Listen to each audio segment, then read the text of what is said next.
अध्यक्ष जी, मैं आपके आभारी हूँ कि आपने मुझे वर्ष 2022-23 के लिए पतन, पोत, परिवहन एवं जलमार्ग मंत्रालय के नियंत्रणाधीन अनुदान मांगों पर बोलने का अवसर दिया है। अध्यक्ष जी, हमारे देश का समुद्री व्यापार बहुत प्रसिद्ध है, हमारी विरासत है। 5000 साल पुराना हमारा इतिहास है और चाहे हड़प्पा काल से लेकर और हम आधुनिक काल तक आए तो लगातार हमारा अनेकों महाद्वीपों के साथ व्यापार होता रहा। यहाँ तक कि हमने इस जो समुद्री सिल्क रूट है, मार्ग है, उसके माध्यम से भी हम लोगों ने दक्षिण एशियाई क्षेत्रों के साथ व्यापार किया है। लेकिन समय के साथ जैसे जैसे यूरोपीय देश और व्यापारी आते रहे, समुद्री व्यापार करते रहे, हमारा जो अपना व्यक्तिगत राष्ट्रीय जो एक हमारे जो इनिशिएटिव था वो लगभग समाप्त होता चला गया। और चाहे वो डच रहे हो, पोर्चुगीज रहे हो, ब्रिटिश रहे हो, इन लोगों ने कहीं ना कहीं अपने उस जलिए उन्होंने अपने जहाजों को लाए और हमारे जो इनिशिएटिव से उनको कम कर दिया। ये तो सत्य है कि पूरे विश्व का 80% व्यापार जलीय मार्ग से होता है और भारत का भी 95% जो निर्यात है वह जलीय मार्गों से ही होता है। लेकिन और समुद्री क्षेत्र के महत्व को हम कम भी नहीं कर सकते।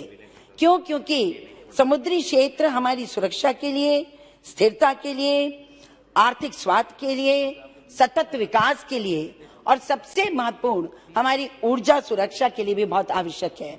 क्यों?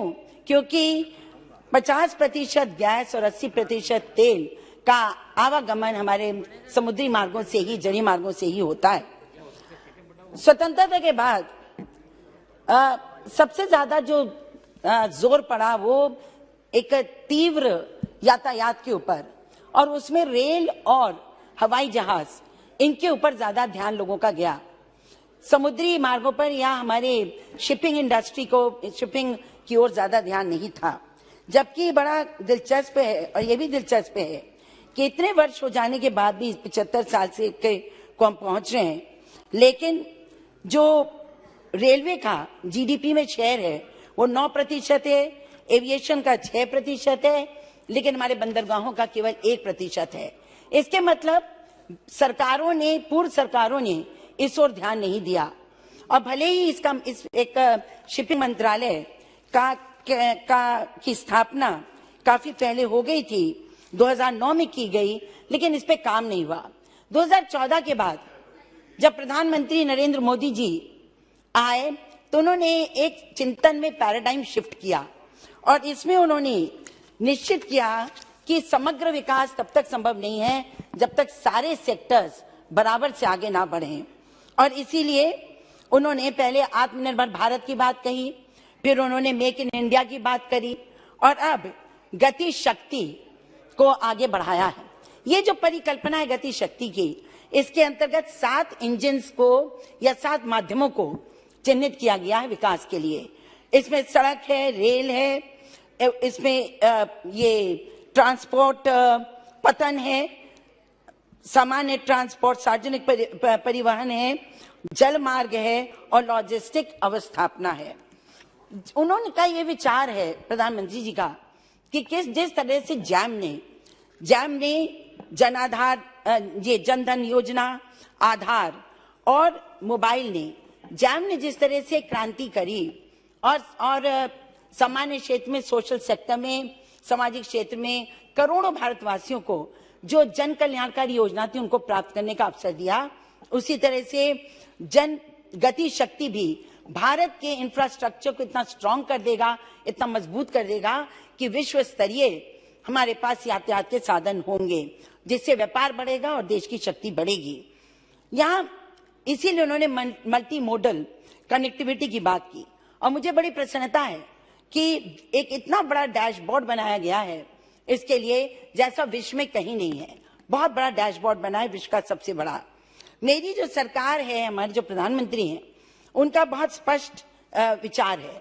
उनका विचार है कि मशीनीकरण, डिजिटाइजेशन और कानूनों में बदलाव के माध्यम से प्रक्रियाओं का सरलीकरण होना चाहिए और इसीलिए, और जब ये होगा तभी इन्वेस्टमेंट आएगा, और जब ये होगा तभी सस्टेनेबल डेवलपमेंट भी होगा।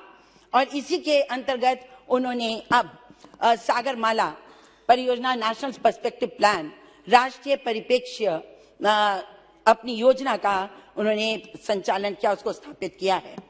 फ्लैगशिप प्रोग्राम के अंतर्गत इसके जो फ्लैगशिप प्रोग्राम है सागरमाला के, वो पूरी तरह से पोर्टलेट डेवलपमेंट की बात करता है, पोत आधारित विकास की बात करता है। और हमारी जो नेविगेबल वाटरवेज हैं, जहाज चलने वाले जो योग्य मार्ग हैं, जो पानी है, जल है, वो 14,500 किलोमीटर है, 14,500 नेविगेबल वाटरवेज। अटल जी ने 2003 में प्रारंभ किया था, शुरुआत की थी कि यहाँ पर क्रांति, कुछ परिवर्तन होना चाहिए, आधुनिकीकरण होना चाहिए।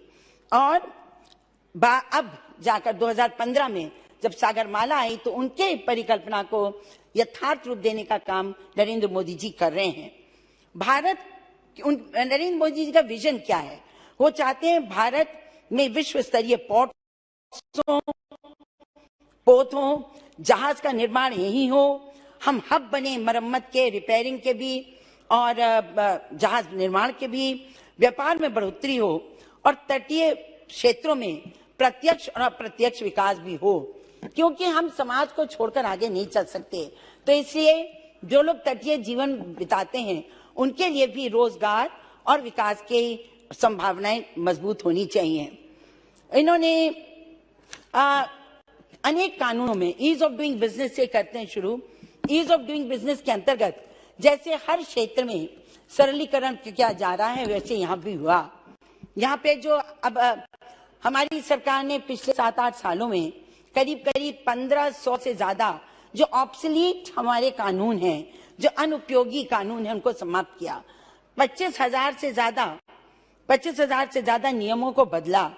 और इसी के अंतर्गत ईज ऑफ डूइंग बिजनेस को बढ़ाने के लिए उन्होंने अनेकों एक्ट्स को दिया है।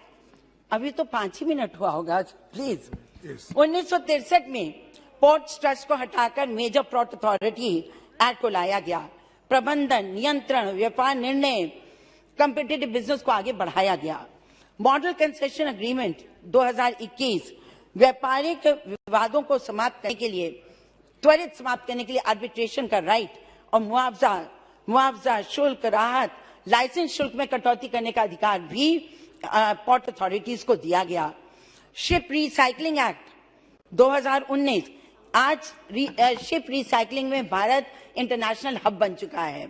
और शिप बिल्डिंग में भी उन्होंने ये जहाजों के निर्माण में भी यह नियम बन गया है कि right to recall Indian shipyard को होगा। जब वो मना करेंगे तभी आप कहीं और इसको दे सकते हैं। तो इस प्रकार सिंगल विंडो के माध्यम से, डिजिटाइजेशन के माध्यम से, ई कॉमर्स के माध्यम से, ई पेमेंट, ई इनवॉइसिंग, कागज विहीन व्यवस्था स्थापित करने के ओर हमारी शिपिंग मिनिस्ट्री बहुत तेजी से आगे बढ़ रही है। इन सब का असर ये है कि आज स्मार्ट टाउन्स बन रहे हैं और पोर्ट्स बन रहे हैं और साथ ही साथ खर्चे भी कम हो रहे हैं। अब एक बहुत महत्वपूर्ण काम जो हमारी सरकार कर रही है वो 1,19,000 करोड़ की लागत से ये स्पेशल इकोनॉमिक जोन्स और सीईसीज यानी कोस्टल इकोनॉमिक जोन को भी स्थापित कर रही है। और फोकस है गुजरात, महाराष्ट्र, गोवा, केरला, तमिलनाडु, आंध्र प्रदेश और वेस्ट बंगाल के बंदरगाहों पर। यहाँ पर कोशिश है कि जो प्रोडक्शन होता है, इंडस्ट्रियलाइजेशन है, औद्योगिकरण, वो पोर्ट्स के आसपास, पोतों के आसपास हो ताकि लोगों को रोजगार मिल सके। और इसलिए इससे बहुत फायदा हुआ है, रोजगार बढ़ा है। लास्ट माइल कनेक्टिविटी में भी सरकार बहुत काम कर रही है। 1,36,000 करोड़ बंदरगाहों के इसको सड़कों से जोड़ने का काम हो रहा है। आज 5 लाख करोड़ की लागत से 802 प्रोजेक्ट्स 2035 तक समुद्री व्यापार को नई ऊंचाई प्रदान करेंगे, जो चल रहा है। कंटेनर सर्विसेज परियोजना अगर लागू हो गई तो 35,000 करोड़ रुपया प्रतिवर्ष बचेगा। बस आपका 2 मिनट और लूंगी, मेरा समाप्त है। जलमार्ग विकास प्रोजेक्ट यानी नेशनल वाटरवेज, ये बहुत बड़ी बात है।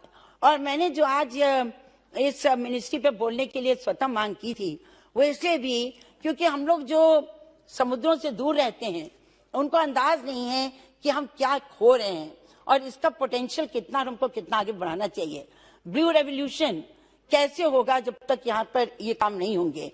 लेकिन मुझे इसलिए हुआ क्योंकि जो आपका NW1 है वो गंगा पर है और प्रयागराज इलाहाबाद से लेकर और वो हल्दिया तक जाता है और उसमें जिस तरह से काम हो रहा है तेजी से, बहुत ही मैं सोचती हूँ कि प्रभावशाली है। 1390 किलोमीटर का काम हो रहा है। वर्ल्ड बैंक के सहयोग से 4,663 करोड़ रुपए उस पर लग रहे हैं।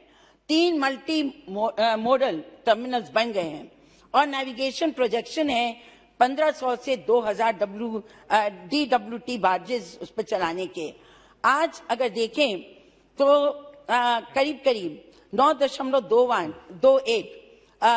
MMT 2020 में था, आई एम फिनिशिंग, और अब 2022 में वो बढ़कर 9.27 हो गया है। इसमें भी बहुत ज्यादा वृद्धि हो रही है। मैं बस परिणामों पे आ रही हूँ। इन सब चीजों के जो परिणाम रिजल्ट्स हैं उसमें एफिशिएंसी, परफॉर्मेंस, कैपेसिटी दोनों बढ़ा है। अतर है कि टर्नओवर टाइम जहां 2012 में माल के ढुलाई का आने जाने का 107.29 घंटे थे, वही 2022 में 55.27 घंटे हो गया है।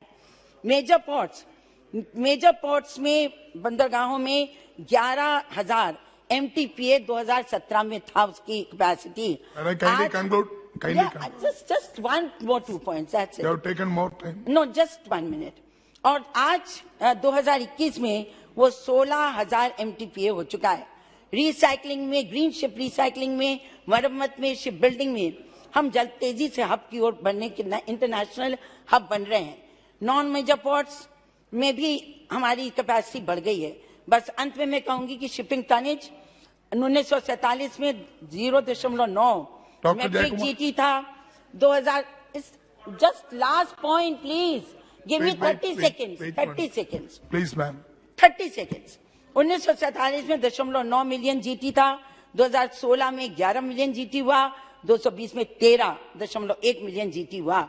मैं इतना ही कहूंगी कि आज वर्ल्ड रैंकिंग में हम 146 पे थे 2018 में, 2020 में